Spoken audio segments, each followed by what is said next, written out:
Meski kunjungan wisatawan domestik telah dibuka, sebagian besar karyawan di sektor pariwisata belum bekerja penuh.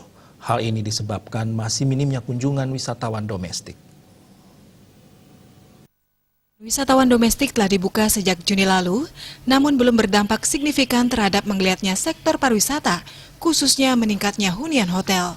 Menurut Ketua Federasi Serikat Pekerja Pariwisata FSP SPSI Bali, Putu Satyawira Marhendra, tingkat hunian hotel belum menunjukkan peningkatan yang mengacu pada tingginya tamu yang berkunjung. Banyak hotel yang belum membuka usahanya karena tingginya biaya operasional. Dengan kunjungan di bawah 20% tidak sebanding sehingga banyak karyawan di sektor pariwisata yang belum bisa bekerja.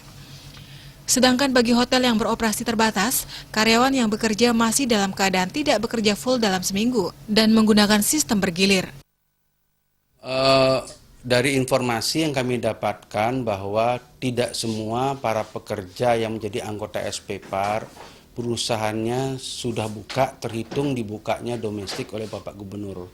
Hal ini bisa kita maklumi, kita pahami bahwa biaya operasional hotel dibuka dengan tingkat hunian di bawah 20% itu biayanya sangat tinggi. Sehingga beberapa rekan-rekan kami yang sudah bekerja dengan operasional hotel buka, itu pun juga kerjanya masih dalam posisi tidak kerja penuh. Artinya bisa seminggu hanya 4 hari kerja, bisa juga hanya 3 hari kerja, karena mereka bergantian digilir.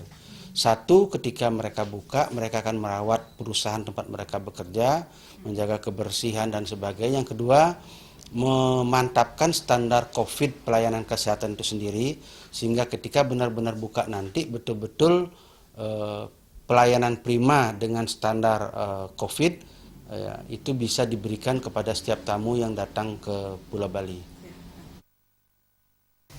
Pengusaha pariwisata tetap berkomitmen memberikan pelayanan terbaik kepada konsumen yang salah satunya diwujudkan dalam memantapkan protokol kesehatan di lingkungan hotel. Sehingga nanti ketika pariwisata sudah normal dan tamu mulai ramai, hotel betul-betul bisa memberikan pelayanan sesuai dengan standar COVID-19. Riase Bali TV.